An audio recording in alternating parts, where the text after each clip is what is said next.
आप देख रहे हैं प्राइम टाइम एट 9। मैं हूं आपके साथ दिव्यांश शर्मा। सबसे पहले हम बात करेंगे महाकुंभ की। 45 दिनों तक चला ये महाकुंभ कई रिकॉर्ड बना गया। सबसे बड़ा ये सनातनी मेले का औपचारिक समापन हो चुका है और इसके साथ ही सीएम योगी का सनातनी प्रण भी पूरा हो चुका है। आज महाकुंभ के औपचारिक समापन के लिए सीएम योगी प्रयागराज पहुंचे और महाकुंभ के सच्चे हीरो का सम्मान किया।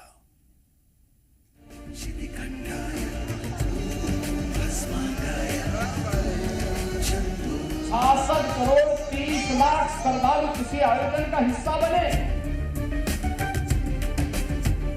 दुष्प्रचार का कोई मौका विरोधियों ने चूका नहीं।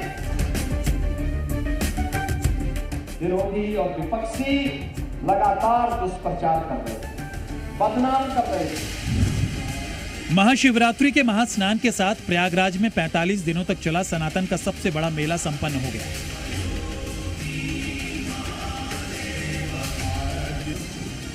और पहली बार दुनिया ने संगम नगरी में आस्था का वो ज्वार उठते देखा जिसके सामने सब कुछ बौना साबित हो गया। दिव्य और भव्य महाकुंभ जिसने हर दिन नए रिकॉर्ड तोड़े, वो महाकुंभ जो कि योगी और उनकी सरकार की सबसे बड़ी परीक्षा थी। लेकिन महाकुंभ के सफल आयोजन के साथ ही तमाम सनातन विरोधियों की जुबान पर ताला जड़ दिया। प्रयागराज ने पिछले 45 दिनों में आस्था का जो सैलाब देखा वो हमेशा के लिए इतिहास में दर्ज हो गया। 13 जनवरी से महाकुंभ के आगाज के बाद हर दिन औसतन 1.5 करोड़ श्रद्धालुओं ने संगम में डुबकी लगाई। यानी 45 दिनों में 66 करोड़ श्रद्धालु प्रयागराज आए और एक नया रिकॉर्ड बन गया जिसे दुनिया देखती रह गई। यानी अमेरिका की कुल आबादी से 2 गुना, पाकिस्तान की आबादी से 2.5 गुना और समूचे यूरोप के 44 देशों की 88% आबादी के बराबर श्रद्धालुओं ने डुबकी लगाई। प्रयागराज महाकुंभ कल संपन्न हुआ और इसका औपचारिक समापन आज सीएम योगी ने किया। सीएम योगी पिछले 45 दिनों से दिन रात मिशन महाकुंभ में जुटे थे। समापन के दिन वो प्रयागराज आए, मां गंगा की पूजा की, सफाई में हाथ बटाया और महाकुंभ का औपचारिक समापन किया। समागम दुनिया के अंदर कभी नहीं हुआ, कहीं नहीं हुआ। 66 करोड़ 30 लाख श्रद्धालु किसी आयोजन का हिस्सा बने।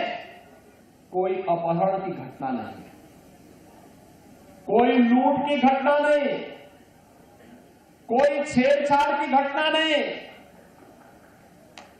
कोई दुष्कर्म की घटना नहीं, कोई भी ऐसी घटना नहीं जिस घटना के बारे में कोई ये कह सके। विरोधी को भी ढूंढे दूरबीन लगा करके भी और माइक्रोस्कोप लगा करके भी वे इस प्रकार की घटनाओं को उजागर नहीं कर पाए। सीएम योगी जब आज महाकुंभ पहुंचे तो सफाई और स्वास्थ्य कर्मचारियों को सम्मानित किया। प्रयागराज से जुड़े स्वच्छता कर्मचारियों को बोनस का ऐलान किया तो वहीं अपने दोनों डिप्टी सीएम के साथ अरेल घाट पर झाड़ू भी लगाई और गंगा से कूड़ा कचरा भी निकाला।